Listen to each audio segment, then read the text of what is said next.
students, welcome once again to the second chapter, World Population. Now we will discuss about the two topic, number third and fourth. Third topic is density of population and the fourth topic is distribution of population. Students, अभी second chapter में हम लोग और दो topic के बारे में discuss करेंगे, जनसंख्या का घनत्व और चौथा नंबर है जनसंख्या का वितरण। वितरण का मतलब होता है बंटवारा, किस किस क्षेत्र में, किस किस कंट्री में, किस किस कॉन्टिनेंट में या किस किस एरिया में कितने कितने पॉपुलेशन हैं, या तो वो पॉपुलेशन डेंस भी होंगे या फिर कम भी हो सकते हैं। तो at first we will discuss about density of population. What is density of population?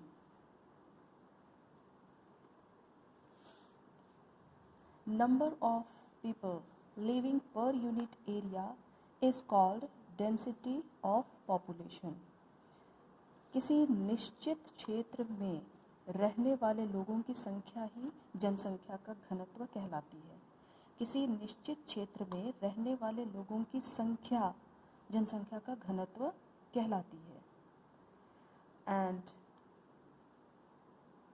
Population density of population is calculated by the formula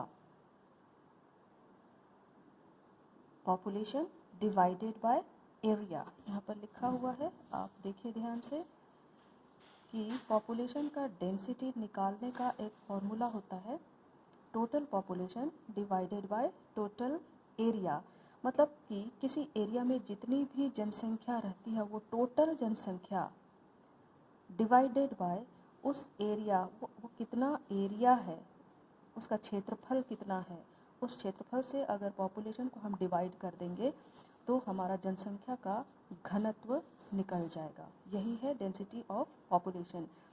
that means number of people living per unit area is called density of population. मतलब किसी क्षेत्र में रहने वाले लोगों की कुल जनसंख्या ही कहलाती है जनसंख्या का घनत्व। Now come to the fourth point, distribution of population, and this is the main topic. इसमें से क्वेश्चंस आते हैं हमेशा ही और लॉन्ग आंसर टाइप क्वेश्चन आता है इसमें से, इसलिए स्टूडेंट्स इसको ध्यान से सुनेंगे। डिस्ट्रीब्यूशन ऑफ पॉपुलेशन, इसमें हम लोग सबसे पहले देखेंगे कि factors influencing the distribution of population in the world. मतलब कि जनसंख्या का वितरण, जनसंख्या के वितरण को प्रभावित करने वाले क्या क्या कारक हैं उसके बारे में हम लोग इस टॉपिक में पढ़ेंगे। जनसंख्या का बंटवारा, कहीं पर कम होता है, कहीं पर जनसंख्या अधिक होती है, जैसे कि पहाड़ी क्षेत्रों पर कम होती है, प्लेन एरिया में अधिक होती है। तो क्यों होती है? कहीं पर जनसंख्या अधिक होती है, कहीं पर जनसंख्या कम होती है, तो इसके पीछे क्या क्या फैक्टर्स हैं, क्या क्या कारण हैं, उसके बारे में इस टॉपिक में हम लोग पढ़ेंगे। तो सबसे पहले हम लोग यहाँ पर देखेंगे,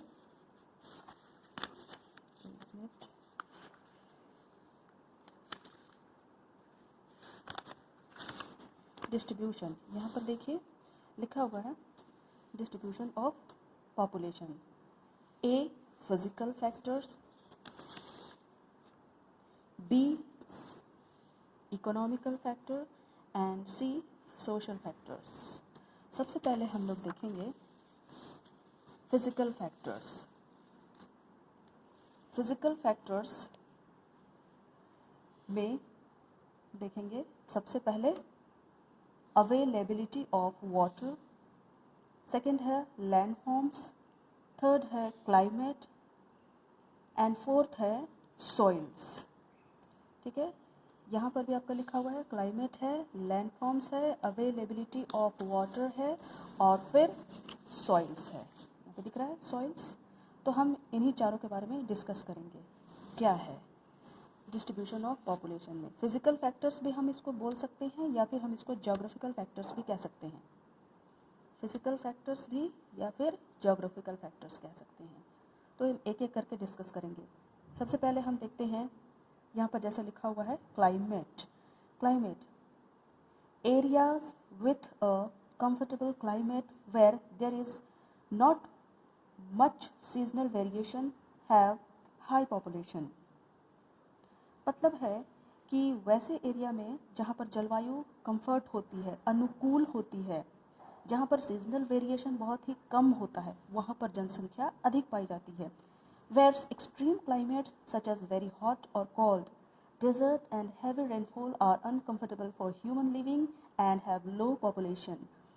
मतलब कि जहाँ पर क्लाइमेट बहुत ही ज़्यादा गर्म होती हो या फिर बहुत ज़्यादा ठंड हो या फिर जो बालू वाला इलाका हो, मतलब कि डेजर्ट एरिया हो, या फिर जहाँ पर बहुत ही अधिक वर्षा होती हो, वहाँ पर जनसंख्या ऑटोमेटिकली कम पाई जाती है। एग्जाम्पल हम देखेंगे, Mediterranean regions are inhabited since early periods in history due to their pleasant climate. Mediterranean region that means भूमध्य रेखीय क्षेत्र, मैंने इसके बारे में क्लास में बताया है, आपको 11th क्लास में भी बताया है कि भूमध्य रेखीय क्षेत्र किसको कहते हैं। जो अर्थ के बीचों बीच गुजरती है इक्वेटर लाइन यानी कि विषुवत रेखा, उसके आसपास के क्षेत्र को कहते हैं मेडिटेरियन रीजन, भूमध्य रेखीय क्षेत्र कहते हैं, जहाँ की जलवायु समशीतोष्ण होती है, जहाँ की जलवायु ना तो अधिक ठंडी होती है और ना ही अधिक गर्म होती है, तो वहाँ पर जनसंख्या अधिक पाई जाती है। उसके बाद हम देखते हैं लैंड फॉर्म्स। सेकेंड पॉइंट यहाँ पर देख रहे हैं land forms. People prefer living on flat plains and gentle slopes rather than on mountainous and hilly areas. This is because plain areas are favorable for the production of crops and to build roads and industries। मतलब क्या है कि जनसंख्या वहीं पर अधिक रहना पसंद करती है जहाँ पर कि प्लेन एरिया हो, क्योंकि माउंटेनियस एरिया या हिली एरिया में फैसिलिटीज़ ज़्यादा नहीं रहते हैं, इसलिए लोग प्लेन एरिया में रहना पसंद करते हैं, क्योंकि प्लेन एरिया में बिल्डिंग्स को बनाना या फिर इंडस्ट्रीज़ को लगाना आसान होता है। Whereas the mountainous and hilly areas are unfavorable for the development of transport network, agriculture and industries। Mountainous और हिली एरिया अनफेवरेबल होते हैं, मतलब वो कंफर्ट नहीं होते हैं, सुइटेबल नहीं होते हैं, ट्रांसपोर्टेशन के लिए भी नहीं होते हैं, ना तो एग्रीकल्चर के लिए होते हैं और ना ही इंडस्ट्रीज़ के लिए वो फेवरेबल होते हैं। जैसे एग्जाम्पल के लिए Ganga plains are among the most densely populated areas of the world, while the mountainous zones in the Himalayas are sparsely populated. Ganga के मैदानी क्षेत्र में, गंगा के आसपास का क्षेत्र जो मैदानी क्षेत्र है, वहाँ पर घनी जनसंख्या पाई जाती है, क्योंकि वहाँ पर हर चीज़ की फैसिलिटीज़ पाई जाती है। जबकि हिमालय क्षेत्र के बहुत सारे एरियाज़ ऐसे हैं जहाँ पर केवल इकोनॉमिक फैक्टर्स अच्छे पाए जाते हैं, जहाँ पर इकोनॉमिकली लोग अच्छे हैं वहीं पर जनसंख्या अधिक पाई जाती है। हिमालय के क्षेत्र में जहाँ पर जो टूरिस्ट प्लेसेस हैं वहीं पर जनसंख्या अधिक पाई जाती है हिमालयन रीजन में, लेकिन बाकी जगहों पर जनसंख्या कम पाई जाती है। उसके बाद हम लोग देखेंगे अवेलेबिलिटी ऑफ वाटर, मतलब कि जहाँ पर पीने के पानी की सुविधा हो। Availability of water, people prefer to live in areas where fresh water is easily available for drinking and for cattle, crops, industries and navigation. जनसंख्या वहीं पर अधिक पाई जाती है, लोग वहीं पर रहना अधिक पसंद करते हैं जहाँ पर पीने के पानी आसानी से मिल जाए, या फिर जानवरों को या फिर जितने भी तरह के खेती की जाती है उनको पानी जहाँ पर आसानी से मिल जाए, और दूसरा है कि इंडस्ट्रीज़ के लिए पानी आसानी से मिल जाए, वहाँ पर जनसंख्या अधिक पाई जाती है। इसके अलावा नेविगेशन यानी कि नाव संचालन में जहाँ सुविधा होती है, जहाँ नदियाँ पाई जाती हैं नाव संचालन के लिए, वैसे क्षेत्रों में जनसंख्या अधिक पाई जाती है। उसके बाद हम लोग देखेंगे सॉइल्स। यहाँ पर देखिए सॉइल्स कैसे जनसंख्या के वितरण को प्रभावित करता है। Fertile soils are important for agriculture and related activities, therefore areas which have fertile loamy soils have more people living on them, as these can support intensive agriculture। मतलब कि जहाँ पर फर्टाइल सॉइल मिलता है, उपजाऊ मिट्टी जहाँ पर मिलती है, वहाँ पर जनसंख्या अधिक पाई जाती है। क्यों? क्योंकि उपजाऊ मिट्टी जहाँ पर अधिक मिलेगी वहाँ पर लोग खेती का काम अच्छी तरह से कर सकेंगे, उनको अनाज की प्राप्ति अच्छे तरीके से होगी, उनका पेट भरेगा, जिसके कारण वहाँ पर जनसंख्या अधिक पाई जाएगी। अब देखते हैं इकोनॉमिकल फैक्टर क्या है, या इकोनॉमिक फैक्टर इसको बोल सकते हैं। इकोनॉमिक फैक्टर में देखेंगे, फर्स्ट है मिनरल, उसके बाद यहाँ पर मैंने लिखा है एग्रीकल्चर, आप एग्रीकल्चर ऐड भी कर सकते हैं या फिर नहीं भी कर सकते हैं।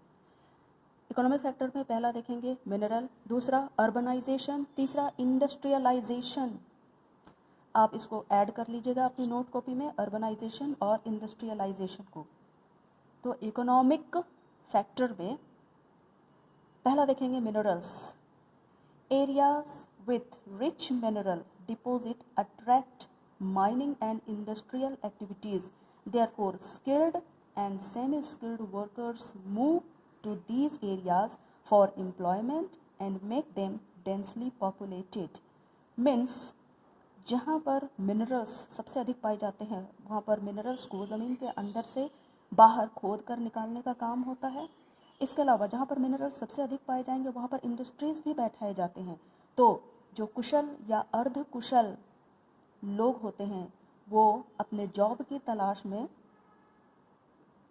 उस जगह पर जाते हैं और जनसंख्या को बढ़ा देते हैं। फिर इसमें एक चीज़ मैंने कहा है, ऐड कर लीजिएगा अर्बनाइजेशन। आप एग्रीकल्चर के पास ही आप urbanisation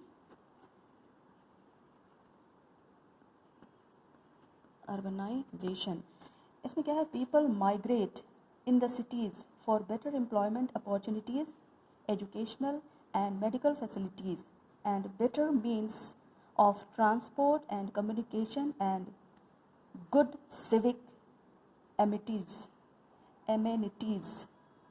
Good civic amenities. That means लोग वहीं पर माइग्रेट कर जाते हैं जहाँ पर उनको जॉब की फैसिलिटीज़ होती है, जहाँ पर एजुकेशन की फैसिलिटीज़ होती है, जहाँ पर मेडिकल की फैसिलिटीज़ होती है, मतलब जहाँ पर उनको नौकरी आसानी से मिल जाए, जहाँ पर शिक्षा और जहाँ पर स्वास्थ्य की सुविधा होती है, वैसी जगहों पर लोग इंटीरियर एरिया से अर्बन की ओर माइग्रेट कर जाते हैं, जिसके कारण अर्बन एरिया में जनसंख्या लगातार बढ़ती जाती है। For example, Delhi and Mumbai are most densely populated cities of India. Bharat में दिल्ली और मुंबई एक ऐसे जगहें हैं, एक ऐसे सिटीज़ हैं जहाँ पर जनसंख्या अधिक पाई जाती है, क्योंकि वहाँ पर हर चीज़ की फैसिलिटीज़ उनको मिलती है। थर्ड हम यहाँ पर ऐड करेंगे इंडस्ट्रियलाइजेशन। इंडस्ट्रियलाइजेशन में देखेंगे, industrial belts provide job opportunities and attract a large number of people. These include not just factory workers but also transport operators, shopkeepers, bank employees, doctors, teachers and other service providers. मतलब industrialisation भी लोगों को attract करता है, क्योंकि वहाँ पर उन लोगों को जॉब मिलता है। यहाँ पर केवल जॉब के लिए ही नहीं बल्कि ट्रांसपोर्टेशन का काम जो करते हैं, इसके अलावा दुकानदारी, बैंक में काम करने वाले या फिर शिक्षक या फिर डॉक्टर या अन्य दूसरे प्रकार के जॉब करने वाले लोगों को भी ये इंडस्ट्रियलाइजेशन ये इसको अट्रैक्ट करता है और लोग वहाँ पर माइग्रेट कर जाते हैं और जनसंख्या को बढ़ा देते हैं, तो वो कहलाता है इंडस्ट्रियलाइजेशन। अब हम नेक्स्ट देखेंगे सोशल एंड कल्चरल फैक्टर्स। यहाँ पर लिखा हुआ है सोशल फैक्टर्स, आप इसमें कल्चरल फैक्टर्स को भी ऐड कर सकते हैं, सोशल एंड कल्चरल फैक्टर्स।